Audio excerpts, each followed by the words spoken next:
하이델베르크 교리문답 124문은 주기도문에 있어서 세 번째 간구죠. 뜻이 하늘에서 이룬 것 같이 땅에서도 이루어지기를 원합니다. 과연 이것이 무슨 뜻이 있는가를 묻고 있습니다. 뜻이 하늘에서 이룬 것 같이 땅에서도 이루어지니이다 라는 말은 하나님 자녀들이 자신의 뜻을 버리고 불평함 없이 주의 뜻에 순종할 수 있게 되기를 구하는 그런 기도예요. 오직 주의 뜻에 따라 사는 것만이 가장 선한 일임을 알기 때문이죠. 하늘에 있는 천사들이 자발적이며 신실하게 순종하는 것과 같이 우리 각 사람은 우리의 부르심, 자신의 부르심과 그 위치에 따라 하나님의 자녀답게 살아갈 수 있어야 합니다. 주기도문에 있어서 세 번째 간구는 하나님의 드러난 뜻과 계명에 관한 것입니다. 이 간구는 우리와 모든 사람이 주의 계명에 순종해 주의 뜻이 성취되기를 요청하는 것이죠. 본질상 인간의 의지는 악하고 부패되어 있으며 하나님의 뜻에 저항하고 대항하며 살아가게 되어 있습니다. 타락했으니까요.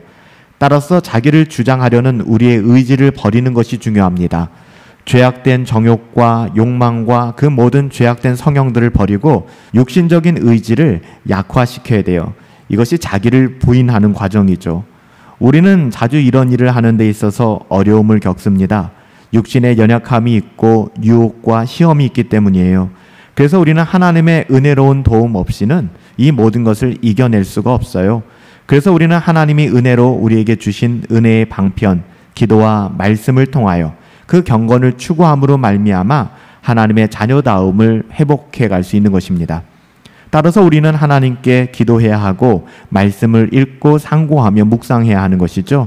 경건을 추구하며 살아가야만 하는 것입니다. 하나님께서 이러한 것들을 극복할 수 있도록 우리에게 힘을 달라고 우리는 능력이 없으니까요. 하나님께 기도해야만 합니다. 모든 사람이 본성상 부패된 의지와 자기를 사랑하는 마음을 가지고 있기 때문에 우리는 한순간도 자만하지 말고 교만해지지 말고 겸손하게 우리의 어떠함을 인정하며 하나님의 은혜를 구해야 돼요. 우리는 본질상 본성상 부패한 사람들이기 때문입니다. 우리 스스로의 의지는 본성상 완전히 부패되었기 때문에 오직 하나님의 뜻만이 선하세요. 그렇기 때문에 우리의 삶이 오직 하나님께 순종하며 살아가야 하는 것이죠. 우리는 스스로의 의지를 버리는 그만큼 하나님의 뜻에 순종할 수 있게 되는 거예요. 따라서 우리는 우리의 뜻을 온전히 버리고 하나님의 뜻에 온전히 순종할 수 있는 힘을 달라고 그렇게 기도하고 구해야만 합니다. 하나님의 뜻은 비밀스러운 것과 드러나는 것 두 가지가 있는데요. 하나님의 비밀스러운 뜻은 오직 우리가 하나님의 인도하심을 받는 가운데에서만 분별할 수 있어요. 하나님의 뜻은 우리가 온전히 이해할 수 없을 때가 많잖아요. 따라서 우리는 어떠한 불평도 없이 하나님의 뜻에 굴복하며 순종할 수 있는 힘을 달라고, 사실 이게 믿음이거든요. 보이지 않지만 우리가 행할 수 있다는 것은 그 근거가 믿음일 때만 가능해지는 거예요. 그래서 우리는 믿음 역시 구해야 하는 것입니다. 주의 뜻이 우리 가운데 이루어지기를 날마다 구해야 한다는 것이죠. 하나님의 드러난 뜻은 무엇일까요? 하나님의 드러난 뜻은 우리가 그의 말씀으로부터, 하나님의 말씀으로부터 날마다 배울 수 있어요. 하나님께서는 분명하게 그 은혜를 우리에게 주사 하나님 되심과 하나님의 뜻을 우리에게 계시해 주셨잖아요. 그러니까 율법과 복음, 하나님의 말씀입니다. 때로는 특별한 경우 우리는 자신을 속이지 않도록 조심해야만 합니다. 우리가 하고 싶어하는 것을 다 하나님의 뜻이다 라고 여기는 일이 없어야 돼요. 오늘 이렇게 착각하는 경우들이 굉장히 많거든요. 하나님이 일방적으로 우리를 지지해주고 계신다 라고 착각하기도 합니다. 또한 내가 하는 모든 일, 나는 하나님의 자녀인데 하나님이 기뻐하시겠지 라고 착각하기도 합니다. 그렇지 않아요.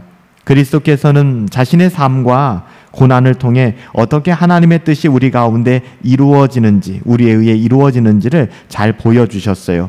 아무라도 나를 따라오려거든 자기를 부인하고 자기 십자가를 지고 따르라. 우리는 이 말씀을 통하여 결코 이 땅에서 하나님의 자녀답게 살아가는 것, 또 하나님이 기뻐하시는 삶이 쉽지만은 않다라는 것, 녹록지 않다라는 것을 확인할 수 있습니다. 우리는 각자의 부르심과 위치에서 저마다 각각의 의무와 책임들을 맡으며 살아갑니다. 우리는 이러한 의무를 절대로 소홀히 여기거나 대수롭지 않게 여겨서는 안 돼요. 하나님께서 특별하게 우리에게 우리의 삶에 특별한 목적을 가지고 줄로 재어 우리에게 주어진 영역이다라는 것 우리는 기억해야 할 것입니다.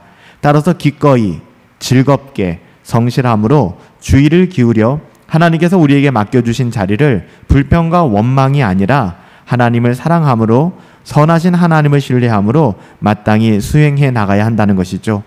마치 천사들이 하늘에서 각자 맡겨진 의무를 성실하게 수행하는 것처럼 우리는 이 땅에서 하나님의 자녀답게 우리에게 맡겨주신 삶을 잘 감당해 나가야 한다는 것입니다.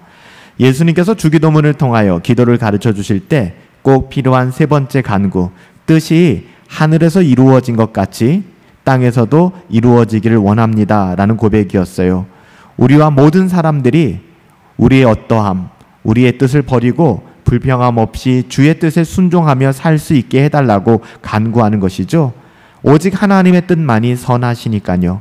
하늘에 있는 천사들이 자발적으로 신실하게 순종하는 것처럼 우리 역시 우리는 이 땅을 살아가면서 잘 알 수 없고 하나님의 뜻이 어떤 것인가 분별하기 어렵지만 단 하나, 하나님은 선하시다, 하나님은 실수하지 않는다, 그 사실 붙잡으시고 믿음을 통해 우리에게 맡겨주신 삶, 하나님의 자녀답게 잘 살아낼 수 있게 되기를 예수님의 이름으로 축복합니다. 살아계신 아버지 하나님, 하나님의 뜻이 하늘에서 온전히 이루어진 것처럼 이 땅에서도 이루어지길 원합니다. 우리의 순종을 통하여, 우리의 헌신을 통하여 우리의 하나님의 자녀다운 삶, 우리에게 맡겨주신 삶의 자리에서 경건을 추구하고 거룩한 삶을 애쓰는 그 모든 삶의 여정을 통하여 하나님의 뜻이 하늘에서 이루어진 것 같이 이 땅에서도 이루어짐을 우리가 경험하고 누리며 살아갈 수 있도록 우리에게 은혜 더하여 주시옵소서. 존귀하신 예수님의 이름으로 기도하옵나이다. 아멘. 하나님의 뜻이 하늘에서 이루어진 것처럼 오늘 여러분의 삶을 통하여 땅에서도 하나님의 뜻이 온전히 이루어질 수 있게 되기를 예수님의 이름으로 축복합니다. 하나님의 자녀답게 경건을 추구하시고 거룩한 삶을 애쓰시며 그렇게 살아가십시다.